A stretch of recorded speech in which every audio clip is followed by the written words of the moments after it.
고맙습니다. 사랑하는 성도 여러분, 주일 예배 오신 거 다시 한 번 더 주님의 이름으로 환영합니다. 오늘 주님의 품 안에서 그 날개 아래서 주님 주시는 위로와 평안과 안식이 여러분 가운데 충만하기를 주님의 이름으로 축복합니다. 여러분 이름 어떻게 짓습니까? 저희 집에 아이들 4명이 있는데 각각 이름에 다 의미가 있습니다만은 1번, 2번은 논외로 하고요. 3번, 4번 우리 셋째가 오해하시는 분들 있죠? 과일, 체리, 어이로 생각하는 분들 계시는데 그게 아니고 아이자입니다. 체리인데요. 의미가 뭐냐? 가려낼 채자에 헤아릴 리자입니다. 저희 셋째를 가졌을 때 저희 아내가 나는 무조건 하고 이 딸아이 이름은 체리로 해야 된다는 거예요. 저는 반대했습니다. 무슨 과일 이름을 거기다 갖다 대느냐. 무조건 체리로 해야 된다는 거예요. 그래서 제가 임명 한자를 다 뒤졌다는 거 아닙니까? 그래서 그 음에 맞는 의미를 달았는데요. 가려낼 채자, 이것은 마태복음 13장 비유해 보시면은 밭에 감추어져 있는 보화, 하나님 나라가 그것과 같다고 하지 않습니까? 그 하나님 나라의 진리를 잘 캐내어서 가려내어서 하나님을 사랑하고, 리자는 헤아릴 리 뭐겠습니까? 사람의 마음을 잘 헤아릴 줄 아는, 오늘 우리 여기 벽에 나와 있는 하나님 사랑, 이웃 사랑의 그런 의미를 가지고 체리 이렇게 이름을 붙였습니다. 괜찮습니까? 네, 칭찬 많이 들었습니다. 우리 담비 이름도 보통 아닙니다. 우리 담비는 밝을 단자에 왕비비자입니다. 엄청나죠? 예. 밝을 단자를 써서 그런지 모르겠는데 한없이 맑고 밝습니다. 티가 없습니다. 얼굴 빛깔도 허옇죠. 그런데 이 의미는 무엇이냐? 빛나는 그리스도, 우리 주님 온 땅의 임금이시지 않습니까? 그리스도의 빛나는 신부가 되기를 바라는 마음으로 단비 이름을 지었습니다. 여러분 자녀들의 이름 역시나 여러분 나름대로의 기대와 소망을 담고 지으셨을 줄로 알고 있습니다. 여러분 우리 구주 예수님의 이름 속에도 이와 같은 소망이 담겨 있습니다. 누구의 소망일까요? 바로 우리 아버지 하나님의 소망이 담겨 있습니다. 우리는 소망을 가지고 기대를 가지고 바람을 가지고 자녀들의 이름을 짓지만 우리 하나님의 그 소망은 그런 보이지 않는 기대감 정도로 머물지 않고 그 소망이 현실이 되는, 실제가 되는 놀라운 역사가 우리 가운데 일어났다는 것입니다. 따라서 오늘 저는 우리 구주님의 이름 예수라는 이름에 그 담긴 하나님의 사랑과 은혜를 살펴보고 그 이름을 의지하며 우리가 살아갈 수 있기를 이 아침에 다시 한번 교훈받기를 소망합니다. 따라서 그 이름의 사랑이라는 제목으로 말씀을 전할 때 구주 예수님의 이름 안에서 주님의 사랑과 은혜와 위로를 충만히 누리시기를 주님의 이름으로 축복합니다. 여러분 오늘 말씀해 보니까 예수님의 이름 마태복음 1장 16절에 보니까 마리아에게서 그리스도라 칭하는 예수님이 나셨다라고 하는데요. 이 이름은 그 다음 절 넘어가 보시면 21절에 보시면 아들을 낳으리니 이름을 예수라 하라. 즉 천사가 고지해 준 이름입니다. 하나님의 아들이 이 땅에 몸을 입고 오셨는데 그 이름을 어떻게 지어야 하냐? 부모가 당연히 고민하겠죠. 천사가 그 이름을 가르쳐 줬습니다. 즉 하나님께서 이 이름을 정해서 붙여주셨습니다. 그 이름이 뭡니까? 예수. 우리말로 하면 예수님, 예수이고요. 히브리어로 하면 그리스어로 하면 예수스이고요. 영어로 하면 뭡니까? 잘 아시죠? 지저스입니다. 여러분 우리말하고 원래 말이 발음이 더 비슷합니다. 영어에 쫄 필요가 없습니다. 자기들 마음대로 지저스 없는 발음을 만들어가지고 우리 예수님 부르고 있습니다. 원래 우리 예수님 부를 때 어떻게 부르느냐? 예수스 이렇게 부릅니다. 우리가 예수님 하고 부르는 거랑 거의 비슷합니다. 이 말은 이 신약 그리스어에서 나온 말은 아니고요. 원래 구약에 있는 말을 헬라어로 음역한 겁니다. 그럼 히브리어에서는 뭐라고 쓰였느냐? 예슈아입니다. 여호수아입니다. 다 같은 말입니다. 우리에게 친숙한 여호수아 아시죠? 여호수아, 예수스, 예수님, 지저스 다 같은 말입니다. 그 이름의 뜻은 구원자, 하나님이 구원이시다 이런 뜻입니다. 여러분 구약의 몇몇 예슈아가 여호수아가 등장합니다. 민수기 11장 58절에 보시면 눈의 아들 여호수아, 우리에게 너무 유명한 사람이죠. 모세의 후계자로서 가나안 정복의 핵심 인물입니다. 약속의 땅, 구원받은 땅을 선사하는 자입니다. 그리고 학개서로 가보시면은 구약 역사 거의 마지막에 학개서 1장 1절에 보시면 대제사장 여호수아가 등장하는데요. 이 사람은 무슨 일을 하느냐면은 포로 이후에 무너져 있던 그 성전을 다시 재건축하는 중요한 일을 맡는 그런 인물이 됩니다. 이처럼 여호수아, 예슈아, 예수는 시대마다 이 중요한 하나님의 구원 사역을 맡아서 행하는 사람이었습니다. 이제 하나님께서 우리를 위한 구원자로 자기 아들을 보내시는데요. 그러면서 그 이름을 예수라고 여호수아라고 이름을 주셨습니다. 여러분 이분이야말로 그 어떤 여호수아보다 하나님의 구원을 온전하게 성취하실 구원자시기 때문에 직접 천사를 통해서 현몽하시고 계시하셔서 다른 이름 말고 이 이름을 주라고 명명하신 것이죠. 여러분 이 소중한 이름은요, 이 예수라는 이름은요, 사실은 그 당대에는 굉장히 흔한 이름이었습니다. 과거 교과서에 단골로 등장했던 이름 뭡니까? 철수와 영희. 지금 그거 생각하는 분들은 연식이 많이 됐다고 생각하시면 됩니다. 그런 이름입니다. 여러분 신약과 구약 그 사이의 중간기라고 부르는데요. 그 시대에 하나님의 나라가 좀 회복되기를, 이 사람들에게 하나님의 나라는 유대 나라입니다. 이 유대 나라가 회복되기를 소망하던 유대인들은요, 하나님의 구원자, 하나님이 우리를 구속하시고 회복시킬 그 메시아가 오기를 기대하면서 자기 아들의 이름을 종종 예수라고 붙였습니다. 하나님께서는 이 흔한 이름을 바로 자기 아들 우리 구주님께 부여하신 겁니다. 너무 흔해서 독특할 것이 없는 그 이름을 가장 독특하신 성자, 세상에 한 분밖에 없는 우리 구주님께 주신 것이죠. 사람들은 기대와 소망을 가지고 자기 아들의 이름을 예수라고 붙였습니다. 언제 하나님이 예수를 보내주실까? 언제 구원자를 주셔서 우리를 구원하실까? 그러나 우리 하나님은 이 흔하디 흔한 이름을 독특한 자기 아들 예수님께 주셔서 그가 바로 온 세상의 구원자가 되실 수 있도록 은혜를 베풀어 주신 것입니다. 여러분, 예수님의 이름을 생각해 볼 때 우리 주님이 얼마나 우리 가운데 낮아지셨는가를 생각해 볼 수가 있습니다. 말씀드렸다시피 너무 흔한 이름이었잖아요. 누구라도 가질 수 있는 이름이었습니다. 그런데 우리 예수님 이 땅에 오실 때 정말 유일무이한 이름, 누가 봐도 왕의 이름, 이런 것들 가지고 오지 않으시고 주변에 흔히 있는 이름 가지고 우리 가운데 찾아오셨습니다. 예수님의 성육심, 예수님의 낮아지심을 잘 보여주는 이름이 바로 예수라는 이름입니다. 온 인류의 구원자로 오시면서 그 중요한 역할을 하시면서 흔하디 흔한 이 세상의 이름을 갖고 오신 것이죠. 전혀 특별할 것 없는 보통 사람의 이름과 보통 사람의 모습으로 저와 여러분 사이에 오신 분이 우리 예수님이십니다. 자, 이런 예수님의 이름을 통해서 오늘 이 아침에 저는 두 가지 의미를 좀 기억할 수 있으면 좋겠습니다. 첫 번째는 이 예수라는 이름을 통해 우리가 얼마나 죄인인가를 깨달아야 한다는 것입니다.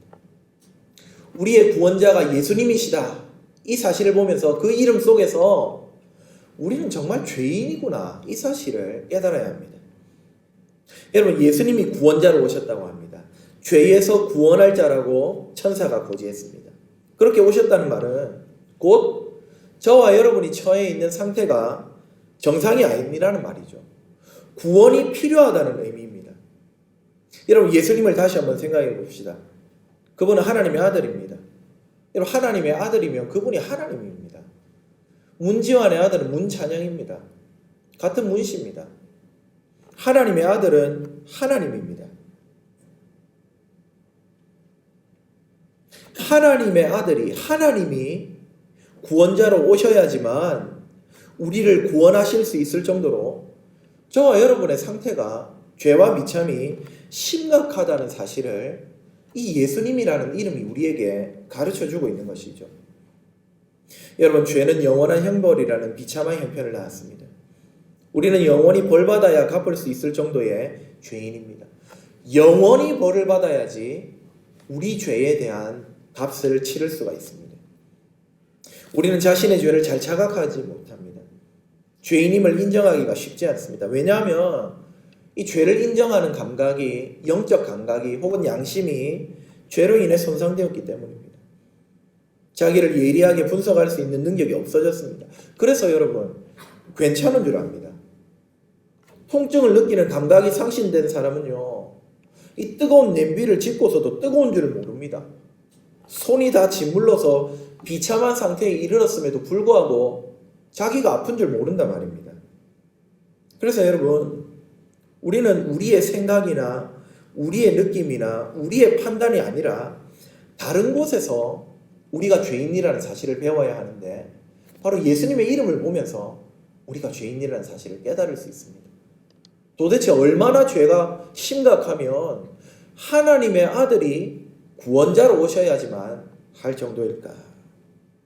뿐만 아니라 성경이 자주 우리의 죄성을 고발합니다. 마가복음 7장 20절부터 23절 이렇게 이야기합니다. 또 이르시되 사람에게서 나오는 그것이 사람을 더럽게 하느니라.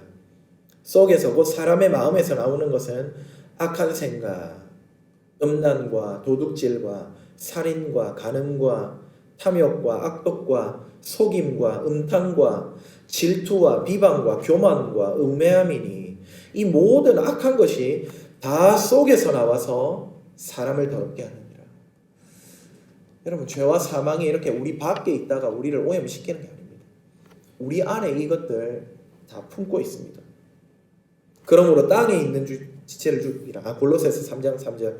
그러므로 땅에 있는 지체를 죽이라. 곧 음란과 부정과 사욕과 악한 정욕과 탐심이니 탐심은 우상숭배니라. 이것들로 말미암아 하나님의 진노가 임하느니라. 그래서 여러분, 이런 우리들 어떤 상태인지 아십니까? 에베소서 2장 1절. 허물과 죄로 죽었던 너희. 앞으로 너 죽을 너희 아니고요, 허물과 이런 죄악 때문에 죽은 우리라고 성경이 이야기합니다. 여러분, 인간이 얼마나 죄인인지 세상 돌아가는 모습을 조금만 봐도 알 수 있지 않습니까? 여러분, 한 사람이 1600채의 빌라를 소유하고 있다는 게 말이 됩니까? 그것도 알고 보니까 그 한 사람을 뒤에서 조종하는 여러 조폭무리가 있었습니다. 그렇게 사람들에게 사기치고 등쳐먹는 세상. 여러분, 이런 것들만 봐도 세상이 얼마나 악한지, 그 안을 살고 있는 우리가 얼마나 죄악된지 깨달을 수 있습니다. 무엇보다도 우리 자신을 돌아봅시다.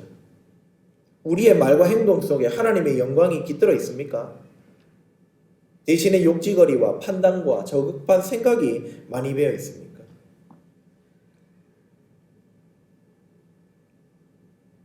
뿐만 아니라 우리 주변을 둘러싸고 있는 가난, 질병, 자연재해, 고통, 죽음, 이 땅에서 겪는 모든 비참의 근원에 실상은 죄가 있는 것 아닙니까?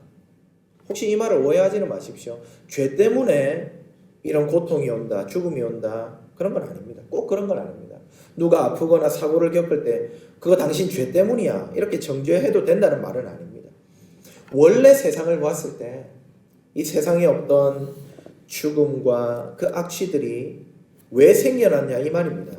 근본적인 원인이 죄이죠.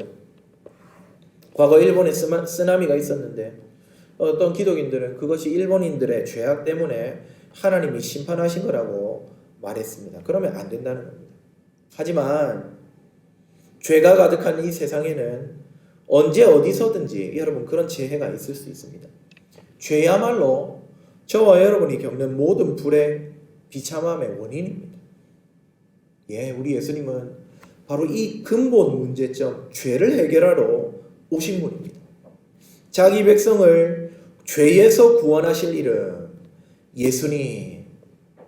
그러므로 여러분, 우리가 예수님의 이름을 부를 때 그분이 아니면 도무지 해결받을 수 없는 우리의 죄악과 비참함을 깨달을 수 있어야 합니다. 나는 예수님을 믿습니다. 나는 예수님을 나의 구주로 고백합니다. 이 말은 나는 예수님이 없으면 결코 구원받을 수 없는 죄인입니다. 하나님의 심판이 내 위에 드리워져 있는 불쌍한 사람입니다. 라고 하는 고백과 다르지 않은 것입니다. 사랑하는 성도 여러분, 우리 구주 예수 그리스도의 이름을 통해 우리의 죄악과 비참함을 깨닫는 이 아침이 되기를 주님의 이름으로 축복합니다. 자신의 죄악과 비참함을 깨닫고 주님 앞에 겸손히 머리를 조아리는 자에게 우리 하나님께서 예수 그리스도로 말미암는 구원의 빛, 희망의 빛, 새 힘의 빛을 비추어 주실 것입니다. 그 은혜가 자신의 죄악을 깨닫는 겸손한 우리 모든 성도님들의 심령에 임하기를 주님의 이름으로 축복합니다. 이렇게 예수님의 이름을 통해서 첫째는 우리의 죄악을 깨달아야 하고요.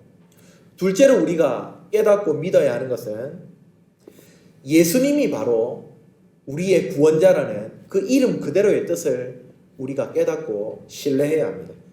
예수님이 우리 구원자십니다. 예수라는 이름을 보면서 나는 죄인이구나 깨달았다면 그 다음은 예수님밖에 없구나 나아가야 합니다. 예수님이야말로 우리의 진정한 구원자십니다.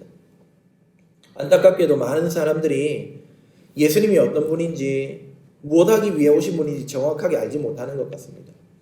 그러다 보니까 어떤 사람은 예수님을 통해 이 물질적인 부요를, 돈을 좀 많이 벌기를 원합니다. 또 어떤 사람은 건강을 기대합니다. 또 어떤 이는 정신적인 위안을 예수님을 통해서 얻으려고 합니다. 예, 맞습니다. 우리 주님은 질병을 고치시는 분이고 굶주림에서 벗어나게 하는 분이며 상한 우리의 심령을 위로하는 분이 맞습니다. 주님 안에 그러한 진정한 회복과 채움과 위로가 있습니다. 하지만 예수님이 오신 근본적인 이유는 바로 저와 여러분을 죄 가운데서 구원하기 위해서입니다. 자기 백성을 저희 죄에서 구원하시는 이 일을 위해서 성자 하나님은 다른 이름이 아니라 예수라는 이름을 가지고 우리 곁에 오신 것입니다. 예수님이야말로 우리의 진정한 구원자라는 사실을 믿으시기를 주님의 이름으로 축복합니다. 그러면 우리 예수님, 그 이름을 가지고 우리를 구원하시기 위해 어떤 일을 하셨는가 살펴보면요, 정말 하나같이 주님 우리 위해 희생하시고 낮아지신 일들 뿐입니다. 우리 예수님의 탄생을 보십시오. 우리 예수님은 이 땅 가운데 탄생하실 때 하나님의 아들이심에도 불구하고 여러분 보통 사람들도 나지 않고 자기 집도 아니고 여러분 여관방에 방이 없어서 짐승들이 머무는 그곳에서 나셨습니다. 그리고 구유 가운데 놓이셨습니다. 그뿐입니까? 그분의 생애는 어떻습니까? 머리 둘 곳 하나 없이 그분 가난하게 사셨습니다. 질병에 시달리셨습니다. 고통당하셨습니다. 그리고 생애 마지막에 그분의 육체에 모든 우리 죄로 말미암는 고난과 고생과 고통을 짊어지시더니 이제 급기야 십자가에 달려 돌아가시기까지 하셨습니다. 예수 그리스도의 십자가로 말미암아 그분의 고생으로 말미암아 그분의 고난으로 말미암아 우리에게 새 생명과 구원이 주어진 것입니다. 여러분 주님의 십자가 고난이 어떤 것이었을지 한번 상상해 보셨습니까? 옛날에 유명했던 영화 있죠. 패션 오브 크라이스트. 멜 깁슨이라는 유명한 배우가 감독을 했던 우리 예수님의 그 육체적인 고난을 얼마나 세밀하게 잘 묘사를 했는지 여러분 많은 그리스도인들이 그 영화를 보면서 감동을 받고 울었습니다. 그런데요, 너무 현실감 있게 묘사했기 때문에 실제로 그 영화는 미국에서 R등급, 이게 청소년들은 보면 안 되는 등급을 받았습니다. 또 우리는 유치부 아이들에게 고난주간 되면 자꾸 그 장면을 보여주는데 큰 트라우마로 남을 수도 있는 그 정도로 잔인하게 아주 세밀하게 육체적인 고난을 잘 묘사했습니다. 그런데 여러분, 우리 예수님 십자가에서 당한 고난이 육체적인 고난뿐이었을까요? 물론 우리 주님 육신이 엄청나게 고난당하셨을 것입니다. 의사들은 이 예수님의 고난을 이렇게 의학적으로 분석하면서 이 손에 있던 고통이 너무 괴로워서 이쪽에 무게중심을 옮겼을 때 다시 이쪽에 고통이 오고, 그래서 발에 힘을 주었을 때 발 쪽으로 고통이 가고, 끊임없이 그 때리쬐는 떼약볕 아래서 죽음 직전까지도 고통당하며 괴로워하며 인간이 느낄 수 있는 가장 극악한 아픔을 느끼며 우리 예수님이 돌아가셨을 것이라고 이야기합니다. 예, 우리 예수님 육체적으로 고난당하신 것 맞습니다. 그러나 여러분, 우리 예수님이 십자가에서 우리를 위해 당하신 고통은 육체적인 고통만이 아닙니다. 여러분, 우리 구원자 되시는 예수님, 이분의 정체성은 하나님의 아들 아닙니까? 지난주 제가 설교한 것처럼 영원전부터 아버지와 서로 사랑하고 계셨던 부자지간 아닙니까? 하나님과 한 분 아닙니까? 예수님 하나님의 아들이시고 하나님은 이 아들의 아버지십니다. 여러분, 이것보다 더 친밀한 관계가 어디에 있습니까? 서로 사랑하고 한 번도 외면한 적이 없는, 그래서 아버지의 뜻을 아들이 다 알고 있고 아들은 그 아버지의 뜻에 순종하는 것이 자기 양식이 될 정도로 친밀한 관계. 그런데 여러분, 이 십자가에서만큼은 하나님이 자기 아들 예수님을 그렇게 아들로 대하지를 않으십니다. 친밀하게 대하지 않으십니다. 대역 죄인으로 사형 선고받은 흉악한 범죄자로 대하십니다. 십자가의 형벌, 나무에 달린 자마다 하나님께 저주를 받았다고 하는 그 저주받은 자리가 어울린다고, 정당하다고 할 만큼 우리 하나님 자기 아들 예수님을 악한으로 여기셨습니다. 우리 예수님 하나님을 향해 소리치셨습니다. 엘리 엘리 라마 사박다니, 나의 하나님 어찌하여 나를 버리십니까? 그렇게 절규하고 하나님 아버지를 불렀지만 우리 하나님 외면하셨습니다. 침묵하셨습니다. 여러분, 우리 예수님이 왜 이렇게 절규하셨을까요? 손이 아파서? 발이 아파서? 머리에 찌른 면류관 때문에 흐르는 피가 괴로워서? 우리 예수님의 이 신음은 통증으로 인해 내뱉는 소리가 아니라 자기와 그만큼 친밀하셨던 아버지가 자기를 외면하고 자기에 대해 무관심하고 오히려 자기를 죄인으로 취급하시는 데 대한 절규 아닙니까? 왜 버리십니까? 그런 적 없지 않습니까? 나와 아버지는 하나 아닙니까? 그런데 여러분, 우리 하나님 저와 여러분을 구원하시기 위해 우리 구원자 되시는 자기가 그렇도록 사랑하시는 아들 예수 그리스도를 향해 외면과 무시를 행하셨습니다. 사랑하는 성도 여러분, 주님이 고난당하심으로 저와 여러분이 나음을 입었습니다. 주님이 버림당하심으로 우리가 자녀로 입양되었습니다. 주님이 죽으심으로 우리는 생명을 받았습니다. 예수님의 이름 속에 있는 이 고난, 이 아픔, 이 십자가야말로 저와 여러분을 향해 흘러넘치는 아버지 사랑의 증거가 아니고 무엇이겠습니까? 사랑하는 성도 여러분, 이 아침에 예수 그리스도의 이름을 바라보면서 우리를 사랑하시는 아버지의 사랑을 가슴 깊이 새기실 수 있기를 주님의 이름으로 축복합니다. 그 사랑으로 말미암아 아들을 아끼지 아니하시고 십자가에 내어주신 아버지의 사랑, 그 사랑 안에서 저와 여러분이 죄 용서받고 구원 얻고 하나님의 자녀가 되는 권세를 누리게 된 것입니다. 사랑하는 성도 여러분, 우리 구주 예수님의 이름 속에 하나님의 사랑이 녹아 있습니다.